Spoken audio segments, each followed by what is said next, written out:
Welcome to this video from the Consultants Development Institute. If you've already seen any of the videos in this series, then ask your patience as I repeat some information now that you've already heard. For some viewers, this might be their first video. I'm Carter McNamara, an instructor with the Institute and the presenter in this video that is included in the CDI course, Collaborative Consulting for Performance, Change, and Learning. Now let's look at the outcomes that we're aiming to achieve in this video. We've mentioned collaborative consulting several times in this series, along with its many benefits. The benefits apply to you whether you're an internal or external consultant, and regardless of what type of organizations you consult to. Now we'll delve even more deeply into that process, including to explain the dynamics of the collaborative consulting process and its many benefits to clients and consultants. We'll describe the roles of you and your client, including your shared and individual responsibilities. We'll review how the process occurs with extremely busy clients who might struggle to take part in any type of consulting process. Then we'll look at an overview of the collaborative process, but we'll delve into each of the phases throughout that process. All of this will set us up for going through the remaining courses in this series, which will be about understanding organizations and also how to change them. Let's look now at the dynamics of what goes on within the collaborative cycle. We've learned that very few complex problems are solved merely from the advice of an expert consultant. Instead, they're solved from a cycle of continuous learning between the consultant, the client, and others in the organization. You, the consultant, you bring your specialized knowledge in a certain area, and your client brings his knowledge of the organization. Here's the phases in the cycle. If you act authentically with your client, including being open, honest, and engaging, then your client is much more willing to form a working relationship with you and to trust you. Second, if your client trusts you, then he's much more likely to seriously consider your expertise and methods in consulting. He's also more likely to seriously consider your coaching in the form of thoughtful questions which produce deep reflection for your client and you. Third, as a result, your clients gain much more understanding and learning about their situations and their organization.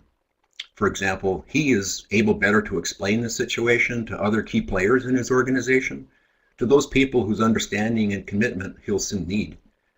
And fourth, because of your client's enhanced understanding and learning, he's now more committed to taking actions to solve the problem and to share the results and learning with you. And fifth, both your client and you assess whether there was progress in the project. For example, whether a specific milestone was achieved or the overall problem was solved. So steps 1 through 5 might be repeated until the client agrees that the overall problem is solved. There's many theoretical underpinnings of this collaborative approach. For example, community organizing has long used the philosophy that people who are being served have to be involved in the effort.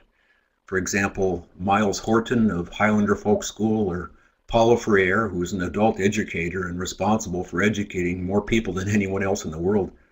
Organization development practitioner and writer Peter Block wrote extensively about collaborative consulting in his book Flawless Consulting. Educator and organization development researcher Edgar Schein described what could be a collaborative consulting philosophy in his writings as well. And then psychologist Carl Rogers suggested a highly collaborative approach in his person-centered psychology. Let's look at the benefits again, more specifically of this approach. The collaborative approach to consulting can result in more accurate decisions because your client is sharing open and honest information about the organization with you and is making decisions in a more open, honest manner. That leads to more internal commitment on the part of your client to act on those decisions. And the collaborative consulting is also very powerful in solving problems because it separates symptoms from causes. Recurring problems are often caused by misconceptions and assumptions. Many times your client does not even realize this. A trusting and reflective relationship is more likely to uncover those mistaken perceptions and assumptions and get to the root cause of problems. And collaborative consulting results in deep learning for your client and you. Deep learning does not come from memorizing facts and getting good grades. It comes from continued reflection on your perceptions, actions, and results. In collaborative consulting, cultivates creativity and innovation by encouraging your client and you to continually question, take actions, and reflect. The continued actions generate experiences from which to learn and to test new ideas. These benefits combine to produce more self-reliant clients because the consulting project is essentially a learning lab for them. Clients know they were the ones who took the actions to solve their problems, not you. And as a result, you've achieved one of the most important goals in consulting, to help your clients to solve their problems well into the future. Let's look at the shared responsibilities in this collaboration. And again, we turn to Peter Block to articulate the shared responsibilities in the process, and they apply whether you're an internal or external consultant and regardless of the type of organization you work with. First, the success of the project is an achievement by both you and your client. That's shared. It's not the result of an all-knowing consultant who somehow swooped in and saved the organization. Remember the myths in consulting from the earlier CDI course, Primary Methods and Myths in Consulting?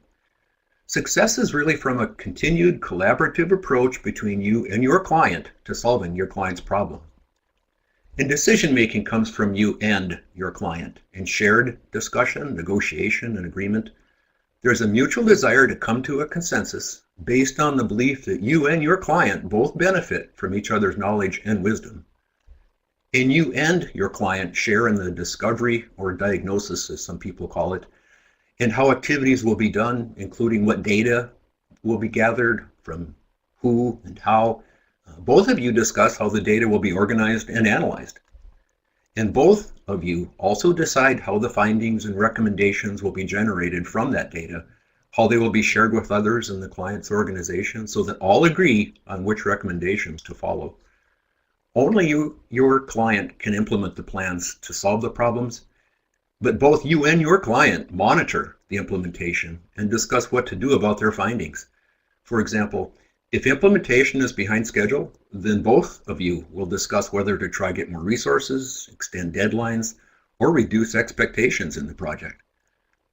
In collaborative consultation, both of you are responsible to identify new learning, that is, new knowledge, skills, and abilities gained in the project. Learning comes from continued reflection on your mutual dialogue and on the rich experiences in the project. Now that we've looked at your shared responsibilities, let's clarify what you and your client each individually contribute to the project, regardless of the type of consultant that you are or the organizations you serve. First, you bring your own expertise to the project.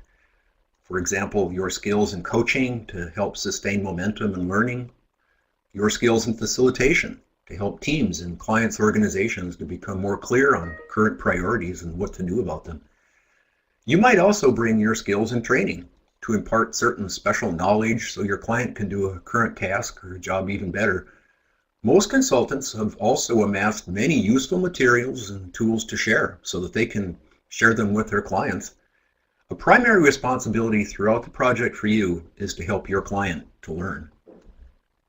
Regarding your client, he shares information about his organization, including the problems he wants you to solve. He considers your help in the form of expertise, coaching, facilitation, training, and so on. And he decides what to do with that help, including whether to take actions, and if not, to explain why not. He implements the actions that he agreed to, including to lead or help lead implementation of some plans in his organization. He regularly shares status with you so you both can discuss and decide what should be done.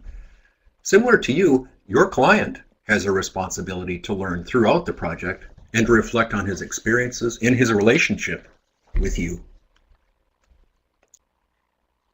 The typical small to medium-sized organization has very limited resources in terms of time, energy, and money, and there are often a variety of unexpected competing priorities that suddenly demand a lot of time from your client. It can be a challenge to get a client to work continually with you in a highly collaborative fashion. When your client seems to struggle to actively participate in a project, consider the following guidelines. First, be authentic. Notice that your client is not participating in the project, such as not doing what they said they would do when they said they would do it. Mention your observation to your client. Remind your client of the importance of the collaborative approach. In the midst of the day-to-day challenges of leading an organization, your client may have lost perspective on the overall importance of the project. The project may have been replaced by another top priority. Talk with your client to come to a conclusion about the importance of the project for now. Recognize the other priorities that your client has, though. Collaborative consulting means that both you and your client work together, recognizing the needs of the project along with your needs and the needs of your client. There will be times during a project when your client suddenly needs to attend to other matters. You will need to recognize those times and with your client, adjust your plans accordingly. Integrate your project plans into your client's current activities. Identify opportunities to include project tasks and activities your client is already doing. For example, use regularly scheduled board meetings to work with the board.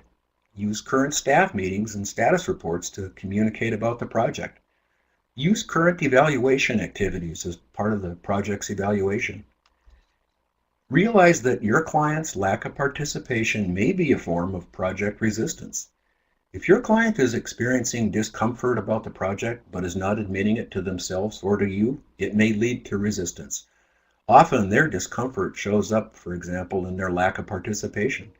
It's important for you to effectively recognize and address resistance. Otherwise, your project will lose the momentum necessary for successful change. Remind your client that choices about the project affect the entire organization. Many times, clients are so busy reacting to the day-to-day demands that they forget about the importance of the project. They sometimes end up treating the project as if it's a nuisance to be tolerated. So it's important for you to remind your client of the difference between working harder and working smarter. Working on the project is working smarter. By avoiding the project, your client is not investing in the overall health of their organization. Ask them what they want to do about the situation. Then be quiet and let them respond. Listen and be authentic. But continue to recognize accomplishments in the project so far. Projects are not all or nothing events that either are successes or they are complete failures. If your client gets pulled away to address another priority, the project might have to adjust to a change in plans. Work with your client to keep perspective on what has been accomplished and what remains to be done in the project. You might work with a subset of key members of the organization. If all key members of your client's organization cannot participate in a particular activity, then consider forming a smaller group of participants to conduct that activity. The small group will provide its results, including specific and clear recommendations, back to the larger group when finished. Use techniques of personal and professional coaching to move things along. Coaching can be a powerful means to help your client identify obstacles to the project, the real reasons that those obstacles exist, and what can be done to remove them. The earlier CDI course, Primary Methods and Myths in Consulting, included basic guidelines about coaching. You might then decide if you need to cycle back to an earlier phase in the consulting process. It may be that the activities in the project so far have combined to reveal another priority or problem to address. For example, project activities thus far may have helped the CEO to realize that his or her approach to working with the board of directors is ineffective. Consequently, the CEO may want the board development to occur as soon as possible. If so, then it might be useful for you and your client to consider repeating some or all of the activities in an earlier phase in the consulting process. We'll share some specific phases in a few minutes in this video. Now is a good time to reflect on what you've heard so far. So in your learning journal, answer the following question. What might be your biggest challenge in working collaboratively, that is, almost as a partner with your client in your consulting? And how might you overcome that challenge? So pause the video and give some thought, and then perhaps discuss the questions even with peers and write your answers in your journal.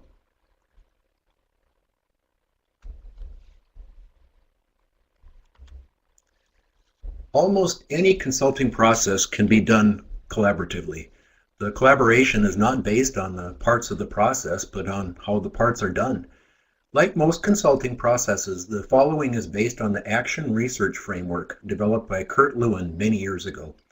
In upcoming slides in this video, we'll go into each of the following phases in more detail. In the client's startup phase, your client is first realizing that there's a problem or a goal that needs significant attention.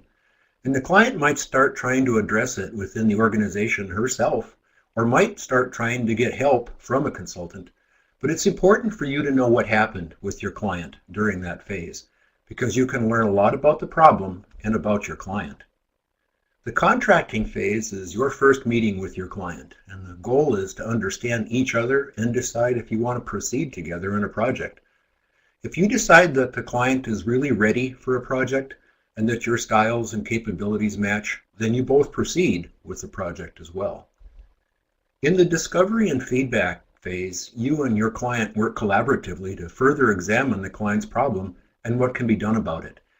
You carefully collect data, analyze it, and feed back those findings and recommendations to others in your client's organization to get their agreement as well. In the action planning phase, you and your client develop action plans to solve the problem, including to specify objectives along with who will do it, which ones, by when. You make sure your various action plans are integrated with each other to avoid duplication and ensure that all plans are efficiently focused on solving the problem. And in the implementation phase, your client implements the action plans according to general principles for successful change in organizations. You guide and support the client during this phase to sustain motivation and momentum. In the evaluation phase, you and your client conduct hopefully a systematic evaluation to ensure that your client's problem has indeed been solved and that any new systems and practices to solve the problem have been adopted as well. And in the termination phase, you and your client reflect on what was achieved, what was learned along the way. You and your client will attend to any loose ends and will likely formalize documentation to specify that the project is terminated.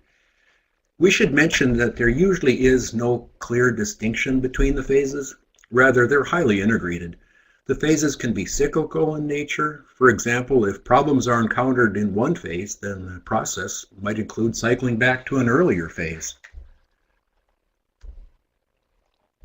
Let's start looking at each phase, and we'll start with the first one, the client startup. Some resources on consulting combine the activities described in this phase with those in the next, the contracting phase. However, combining these two phases often ignores very important activities that your client does even before you and your client agree later on to work together. That's why this phase is called the client's startup. You can learn a great deal about your client, their problem, and their organization by recognizing this extremely important phase. Your goals during this phase are to learn what was your client's nature and how he or she worked during the phase, for example, systematically or unorganized, and what was the context of the problem or the goal. For example, how long had it existed and what had your client done so far to address it? What were the results? How did your client decide to get a consultant? What can you learn about how your client made those decisions? And who were the initial key stakeholders involved in the problem or the goal? What additional information do you want to find out during your first meeting in the upcoming contracting phase? During this startup phase, you'll want to remember the guidelines for identifying the real current client that we talked about in the earlier CDI course, Roles, Goals, and Reasons in Consulting. And as a reminder, these virtual courses are meant to convey foundational knowledge. They are not meant to explain how to do each phase in detail, but you can get that from CDI's program, a program called Organizational Consulting. Let's look now at the contracting phase. The goals of this phase are to establish a good working relationship with your client based on openness and trust. Another is to understand your client's perception of the problem in her organization. This perception may change as you learn more about the problem. You'll want to answer the important question, who is the current client?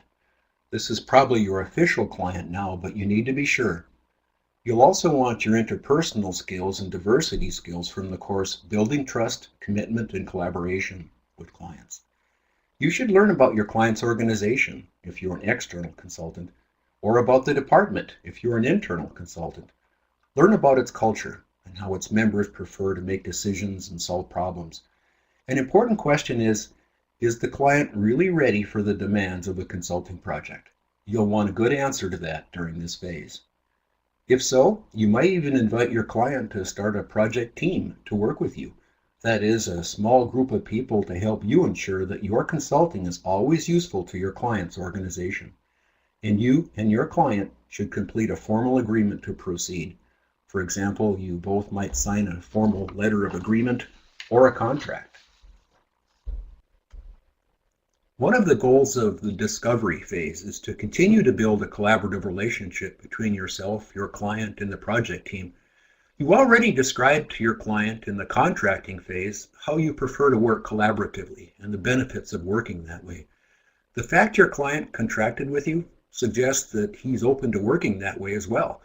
So in this phase, you both begin practicing that kind of relationship. People who experience problems in organizations usually notice the symptoms of the problems first. So you want to get to the root cause of the problem now, working with your client and the team. That's another one of the goals of this phase. When you found that root cause, you'll need to do more research in order to find the best solution to the problem. The solution is often best conveyed as 5 to 7 overall recommendations or goals. Your client will agree on some or all of the goals, hopefully, and you should be sure that other key players in the organization agree on them too. The most important goal from this phase, though, is really to energize and mobilize the client to solve the problem, because now there's hope and focus to do something about it. By the way, during this phase, you'll want to remember the guidelines for responding to any questionable practices that we talked about in the earlier course, Standards, Practices, and Risks in Consulting. You also want to remember to adjust your consulting style and biases that you clarified in the course, Understanding Yourself as a Consultant. In the previous phase, Discovery and Feedback, you and your client conducted research to discover the causes of various issues. You generated recommendations and gained agreement. In this action planning phase, you focus on developing each of the recommendations into action plans. And the plans are closely examined to ensure that they are aligned and integrated in order to avoid any conflict or duplication. Then the plans are examined again to be sure they're all relevant, they're all realistic to accomplish. All of the plans are integrated into what you might call an overall change management plan. The primary goal of this implementation phase is to implement the change management plan, and the plan should solve the client's current problem. Another goal is to continually monitor the status of the implementation. It's not unusual during this phase that you encounter resistance from your client and their fellow employees, so you'll likely need your skills in dealing with resistance that we discussed in the course, Building Trust, Commitment, and Collaboration. It's very important during this phase to sustain progress of implementation according to the schedules on the plans, and that requires strong leadership skills in your client's organization. Research shows that one of the best ways to sustain change is to communicate status and successes to stakeholders. In this phase, you'll continually communicate that status and celebrate successes along the way. The overall goal of this phase, though, is to improve the client's organization not only by solving problems, but by cultivating learning for both of you.